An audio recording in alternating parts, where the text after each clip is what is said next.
এরই মধ্যে সদ্য বিদায়ী এই রাষ্ট্রপতিকে গ্রেপ্তারের দাবি জানিয়েছে এনসিপি সহ কয়েকটি রাজনৈতিক দল, যা নিয়ে কথা বলেছেন মন্ত্রীরাও। রাষ্ট্রপতিকে ফাঁসির আদেশ দিয়েছেন আদালত। সকালে এই আদেশ দিয়েছেন জেলা ও দায়রা জজ মুন্সি মোহাম্মদ মুশিউর রহমান। মোহাম্মদ শাহাবুদ্দিনকে মৃত্যুদণ্ড দিয়েছেন আদালত। মাসরুর সালেকিন এই রায় দেন।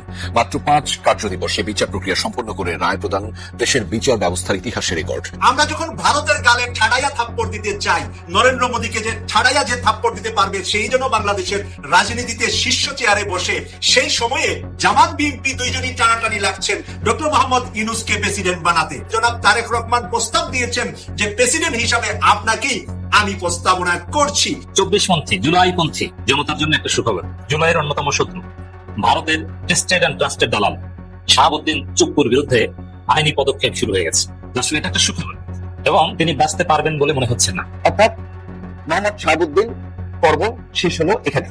এইভাবে ধীরে ধীরে ছোট করে আনবে ওনার পৃথিবী। হ্যাঁ ভাই, উনি চাইতে পারবেন। আর কোন কারণে যদি বিএনপি এই ধরনের কথাবার্তা কেন বলতেছে, যেন সবাই রাগ উঠে। রাগ উঠলে কি করবেন? আপনি মামলা ঢুকে দিবেন। বেশ কয়েকটা মামলা ঢুকতে হবে। সবাই মিলে যদি মামলা ঢুকে, তাহলে তার বিদেশ যাইতে পারলো না। কে? চুপ্পু সাহেব। একটি গুরুত্বপূর্ণ সংবাদ, সেনাপ্রধান ওয়াকারুজ্জামান যে কোনো সময় অ্যারেস্ট হতে পারেন। হাউস অ্যারেস্ট হওয়ার পিছনে কারণটা হলো তিনি ইতিমধ্যে শেখ হাসিনার সাথে বহুবার কথা বলেছেন। বাংলাদেশপন্থী আর ভারতপন্থী দুটা পন্থী সেনাবাহিনীর মধ্যে আছে, যারা বাংলাদেশপন্থী তারা সেই কল রেকর্ড গুলা করে ফেলেছে। 24পন্থী জুলাইপন্থী জনতার জন্য একটা সুখবর। জুলাইয়ের অন্যতম শত্রু ভারতের টেস্টেড অ্যান্ড ট্রাস্টেড দালাল। বাংলাদেশে জুলাই বিপ্লব হওয়ার পরও হাসিনার রেখে যাওয়া ভৃত্য পাহারাদার শাহাবুদ্দিন চুপ্পুর বিরুদ্ধে আইনি পদক্ষেপ শুরু হয়ে গেছে। দর্শক, এটা একটা সুখবর এবং তিনি বাঁচতে পারবেন বলে মনে হচ্ছে না। এ বিষয়ে বিএনপির মধ্যে সিভিয়ার ইখতিলাফ রয়েছে। বিএনপির ভিতরে যারা এসালামপন্থী তারা শাহাবুদ্দিন চুপ্পুকে বাঁচাতে জোরালো চেষ্টা করছে, এটা নিয়ে আলাদা আলোচনা করছি। কিন্তু যত চেষ্টা করেন না কেন, আইনের বেড়াজালে শাহাবুদ্দিন চুপ্পুকে ফাঁসতে হবে, আটকা পড়তে হবে। পরিস্থিতি সেদিকেই যাচ্ছে। দর্শক, তবে বিরোধী দল হিসেবে জামাত ইসলামের একটা ক্ষমতা বাংলাদেশে আছে। জামাত ইসলামের চাওয়া বা জামাত ইসলামের সাথে একদম রেড লাইন ক্রস করা বিএনপি সরকারের জন্য ঝুঁকিপূর্ণ। এই জায়গায় যেহেতু সরাসরি জামাতের ইন্টারেস্টের সাথে শাহাবুদ্দিন চুপ্পুর একটা কনফ্লিক্ট আছে, যেমন জামাতের ইসলামী ব্যাংক দখলের সাথে শাহাবুদ্দিন চুপ্পু জড়িত, তো জামাত নানান বিষয়ে কম্প্রোমাইজ করতে পারে। একদম আনকম্প্রোমাইজিং সেটা বলবো না, কিন্তু ইসলামী ব্যাংক প্রশ্নে এই শাহাবুদ্দিন চুপ্পুরা যেটা করেছে, এই জায়গায় জামাত কম্প্রোমাইজ করবে না। এই জন্য শাহাবুদ্দিন চুপ্পুকে আটকাতে, শাহাবুদ্দিন চুপ্পুকে ফাঁসাতে, শাহাবুদ্দিন চুপ্পুকে আইনের আওতায় আনতে জামাত ইজ ভেরি সিরিয়াস। নেপথ্যে জামাত সিরিয়াসলি কাজ করছে। হ্যাঁ, উপরে উপরে কথার কথা বা বাক সর্বস্ব অনেক অবস্থান এনসিপি দেখছি, আরো গুরুত্ব আছে, কিন্তু ভিতরে ভিতরে শাহাবুদ্দিন চুপ্পুকে আইনের বেড়াজালে আটকাতে কাজ করছে জামাত। বিশেষ করে শাহাবুদ্দিন চুপ্পুর বিরুদ্ধে যে দুর্নীতির অভিযোগ, এসালাম কাণ্ড, ইসলামী ব্যাংক কাণ্ড, নানান ক্ষেত্রে এগুলোর সমস্ত ফাইলপত্র পদত্যাগের পরেই জামাতের লোকজন নাড়াচাড়া দিয়েছে। জামাতের লোকজনেই বা জামাতপন্থীরা যারা জামাত বলায় চলে, তারাই খবর দেখেন সাবেক রাষ্ট্রপতি শাহাবুদ্দিন চুপ্পুর বিরুদ্ধে ট্রাইব্যুনালে অভিযোগ দায়ের করেছে। কারা করছে আমি আসছি বিস্তারিত। এবং সেই এসালাম কাণ্ডের যে ঘটনা, এটা যাতে তদন্ত করে বাংলাদেশ ব্যাংক, দুদক, বাংলাদেশ ব্যাংক তদন্ত করতে চাচ্ছে না, এটা আলাদা আলোচনা করবো। কেন চাচ্ছে না? ইটস ভেরি সিম্পল, যে বাংলাদেশ ব্যাংকের গভর্নর সরাসরি এসালামের দালাল, এসালাম অ্যাপয়েন্টেড লোক। অতএব সে এসালাম তো আর আগে সালামকে বাঁচাতে চাইবেই। কিন্তু জামাতপন্থী লোকজন এই ফাইলগুলো সব নাড়াচাড়া দিচ্ছে এবং শিশির মনিরদের তৎপরতা দেখেন, কিভাবে কেন তাকে বিচারের আওতায় আনা যায়। এই বিষয়ে বারবার বলছে। সাবেক রাষ্ট্রপতির বিরুদ্ধে ফৌজদারি অপরাধের মামলা থেকে শুরু করে যে কোনো মামলা করা যায়, কোনো সমস্যা নেই। রানিং রাষ্ট্রপতির বিরুদ্ধে করা যায় না। অতএব জামাতের এখানে একটা কঠিন তৎপরতা আছে। এই কারণেও শাহাবুদ্দিন চুপ্পু আটকে যেতে পারেন, যথেষ্ট সম্ভাবনা রয়েছে। তারপর রাজনীতির শেষ কথা বলে কিছু নেই। শাহাবুদ্দিন চুপ্পু একটা সমঝোতা করেছেন বিএনপির সাথে, যাতে তাকে বিদেশ যেতে দেওয়া হয়। বিদেশ যেতে দেওয়া এটা একটা সমঝোতা। এটা একদম কঠিনভাবে শাহাবুদ্দিন চুপ্পু গ্যারান্টি চেয়েছেন যে আমাকে বিদেশ যেতে দেন, আমি পদত্যাগ করছি, আপনারা যা বলবেন ওইটা শুনবো, কিন্তু আমার পদত্যাগের পর বিদেশ যেতে দিতে হবে, আমি জেল খাটতে পারবো না। হ্যাঁ, এই শর্তে বিএনপিও রাজি হয়েছে। এই শর্তে বিএনপিকে সার্ভিস দিয়েছে, বিএনপি যা শিখিয়ে দিয়েছে সেটা বলেছে। কিন্তু সেটা বললো এই ধরনের কমিটমেন্ট থাকে না। যেমন ইউনূসের সাথে কিন্তু অনেক সমঝোতা বিএনপির সাথে ছিল, কিন্তু সেই সমঝোতা বিএনপি ক্ষমতা আসার পর কিন্তু অনেক কিছু পল্টি মেরেছে। আবার ভারতের সাথে তারেক রহমানের অনেক সমঝোতা ছিল, কিন্তু বিএনপি ক্ষমতা আসার পর এগুলো অনেক ক্ষেত্রেই তারা পল্টি মেরেছে। ইট মিনস ক্ষমতা আসার আগের অনেক কথা বা ঘটনা ঘটার আগের অনেক সমঝোতা ঘটনা ঘটার পর থাকে না, বিজয়ী পক্ষ নিজের মতো করে ব্যাখ্যা দেয়। এখন চুপ্পুকে বিদেশ যেতে দেবে, দ্যাট মিনস সেফ এক্সিট জিতে দেবে, এই বিষয়ে বিএনপি চুপ্পু সরাসরি সমঝোতা হয়েছে, আমরা এখন নিশ্চিতভাবে জানতে পেরেছি। কিন্তু সেই সমঝোতার উপর বিএনপি শেষ পর্যন্ত নাও টিকতে পারে। এই সমঝোতা লঙ্ঘন করে চুপ্পুকে গ্রেপ্তার করতে পারে, বিদেশ যেতে বাধা দিতে পারে।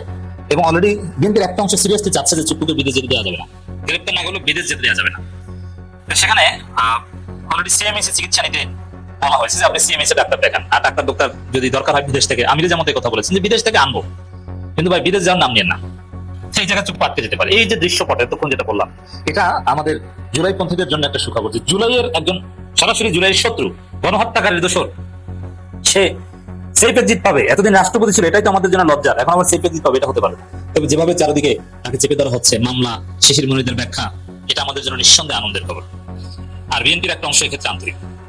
এই সাবেক রাষ্ট্রপতি শাহাবুদ্দিনের বিরুদ্ধে ট্রাইব্যুনালে অভিযোগ দায়ের করা হয়েছে এবং আইনমন্ত্রী, তিনি কিন্তু এসালাম গ্রুপের না, আইনমন্ত্রী একসময় বাম ছিলেন কিন্তু এসালাম গ্রুপের না। অতএব আইনমন্ত্রী এখানে সঠিক অবস্থানে আছেন। তিনি বলছেন যে না, অবশ্যই আমরা গুরুত্বের সাথে দেখবো তার বিরুদ্ধে মামলা হলে, অভিযোগ হলে। অতএব আইনমন্ত্রী যে বক্তব্য, তাতে তাকে সেফ এক্সিট দেওয়ার সুযোগ নাই। আইনমন্ত্রীর এই বক্তব্য পজিটিভ। সালাউদ্দিন আহমেদ এসালামের লোক, তার বক্তব্য আলাদা আলোচনা করব।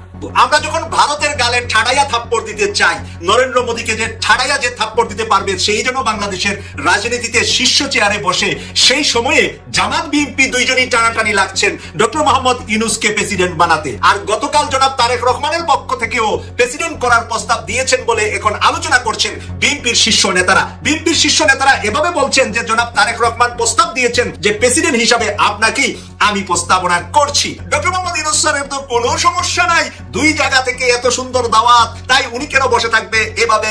কিন্তু এত কাঁচা মাছ ডক্টর মোহাম্মদ ইউনূস খায় না।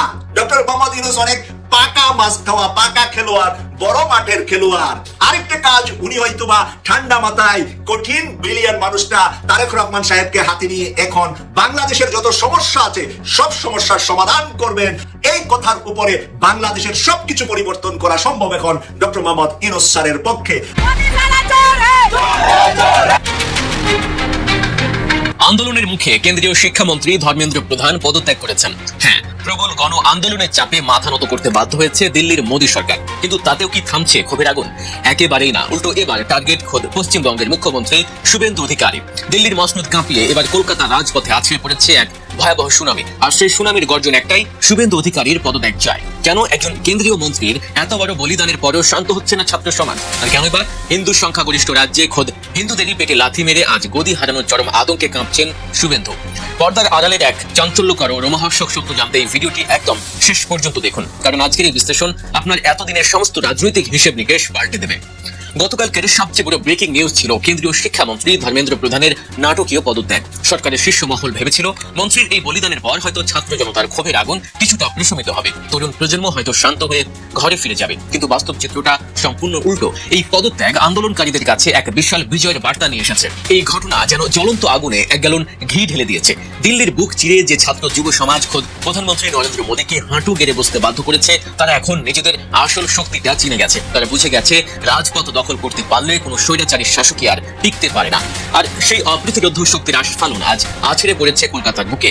শিয়ালদহ থেকে ধর্মতলা পর্যন্ত যে বিশাল জনসমুদ্র আজ দেখা যাচ্ছে, তা নিছক কোনো রাজনৈতিক দলের ভাড়ায় আনা লোক নয়। এ হলো অধিকার বুঝে নিতে আসা একদল অকুতূহল তরুণের দল, যা ক্ষমতা দম্ভ গুড়িয়ে দেওয়ার এক ভয়ঙ্কর রূপ নিয়েছে। পশ্চিমবঙ্গের বর্তমান মুখ্যমন্ত্রী শুভেন্দু অধিকারী ভেবেছিলেন পুলিশ প্রশাসন আর ক্ষমতার দম্ভ দেখিয়ে তিনি এই তরুণ প্রজন্মকে থামিয়ে দেবেন। বিধানসভায় দাঁড়িয়ে চরম অধ্যত্বের সাথে তিনি হুঙ্কার দিয়েছিলেন, আন্দোলন করতে হলে দিল্লি গিয়ে করো বা অন্য কোনো রাজ্যে যাও, বাংলায় এসব চলবে না। তিনি এমন ভাবে কথা বলছিলেন যেন এই রাজ্যটা তার পৈতৃক জমিদারি। এমনকি বিরোধী সরকার চিরতরে মুছে দেওয়ার প্রচ্ছন্ন হুমকিও দিয়েছিলেন তিনি। কিন্তু তিনি একটা মস্ত বড় ভুল করে ফেলেছিলেন। তিনি ভুলে গিয়েছিলেন আজকের এই তরুণ প্রজন্ম কাউকে গণে না। যারা দিল্লির বুকে দাঁড়িয়ে পুলিশের লাঠি আর টিয়ার গ্যাস উপেক্ষা করে খুদ মোদী সরকারের ভেদ নাড়িয়ে দিতে পারে, তাদের কাছে রাজ্যের একজন মুখ্যমন্ত্রীর চোখ রাঙানি যে নিছকই হাস্যকর, তা আজ কলকাতা রাজপথ অক্ষরে অক্ষরে প্রমাণ করে দিয়েছে। মাত্র 24 ঘন্টার নোটিশে কোনো বড় রাজনৈতিক ব্যানার ছাড়াই হাজার হাজার তরুণ যেভাবে স্বতঃস্ফূর্তভাবে রাস্তায় নেমে এসেছে, তা দেখে মুখ্যমন্ত্রীর পায়ের তলার মাটি আক্ষরিক অর্থে সরে গেছে। এখন আর দিল্লি নয়, খোদ কলকাতার বুকেই তার পদত্যাগের স্লোগান উঠছে। কিন্তু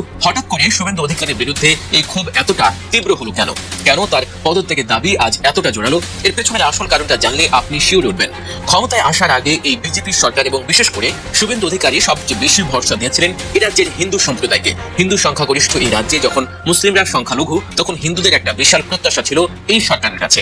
তারা ভেবেছিল দীর্ঘদিনের বঞ্চনার অবসান হবে, তাদের অধিকার সুরক্ষিত হবে। ভাবে তরুণরা চাকরি পাবে এবং সমাজে একটা সাম্যতা ফিরে আসবে। কিন্তু ক্ষমতায় বসার পর শুভেন্দু অধিকারী ঠিক তার উল্টোটাই করেছেন। চরম বিশ্বাসঘাতকতা করে তিনি খোদ হিন্দুদেরই পেটে লাথি মেরেছেন। নিজেদের ভোট ব্যাংক টিকিয়ে রাখতে এবং গদি বাঁচাতে গিয়ে তিনি এমন সব আত্মঘাতী নীতি গ্রহণ করেছেন যা এই রাজ্যের সাধারণ হিন্দু সম্প্রদায়ের মেরুদণ্ড ভেঙে দিয়েছে। চাকরির নামে প্রহসন, মেধার অবমূল্যায়ন আর দুর্নীতির এক বিশাল সিন্ডিকেট তৈরি হয়েছে তার চোখের সামনে। যে মানুষগুলো তাকে বিশ্বাস করে ভোট দিয়েছিল আজ তারাই সবচেয়ে বেশি প্রতারিত বোধ করছে। আর সেই পুঞ্জীভূত ক্ষোভেরই আগ্নেয়গিরি আজ বিস্ফোরিত হচ্ছে এই আন্দোলনে। সাধারণ মানুষ আজ খুব ভালোভাবে বুঝে গেছে যে ধর্মীয় সুশ্রুতি দিয়ে, ধর্মের দোহাই দিয়ে ক্ষমতায় আসা এই নেতারা আসলে কারো আপন নয়, তারা শুধু ক্ষমতার পূজারী। তাই যে তরুণরা আজ রাস্তায় নেমেছে, তারা হিন্দু মুসলিম ভুলিয়ে নিজেদের হকের দাবিতে একজোট হচ্ছে। আর তাদের প্রধান টার্গেট হয়ে উঠেছেন সেই প্রতারক মুখ্যমন্ত্রী। একটু গভীরভাবে বিশ্লেষণ করলে দেখবেন এই আগুন শুধু কলকাতাতে সীমাবদ্ধ নেই, গোটা দেশ আজ জ্বলছে। এই আন্দোলন আজ এক সর্বভারতীয় রূপ নিয়েছে। মধ্যপ্রদেশে আদিবাসী সম্প্রদায় তাদের জল, জঙ্গল আর জমির অধিকার ছিনিয়ে নিতে পথে নেমেছে। পুলিশের ব্যারিকেড সেখানে খড়কুটোর মতো উড়ে যাচ্ছে। মণিপুরে কুকি সম্প্রদায়ের মানুষ ফের গর্জে উঠেছে। রাজ্যটা আবারও এক ভয়াবহ অশান্তির দিকে এগোচ্ছে। এমনকি প্রধানমন্ত্রী নরেন্দ্র মোদীর নিজের ঘর যে গুজরাটকে মডেল হিসেবে তুলে ধরা হয়, সেখানেও আজ কৃষকরা বিদ্রোহ ঘোষণা করেছে।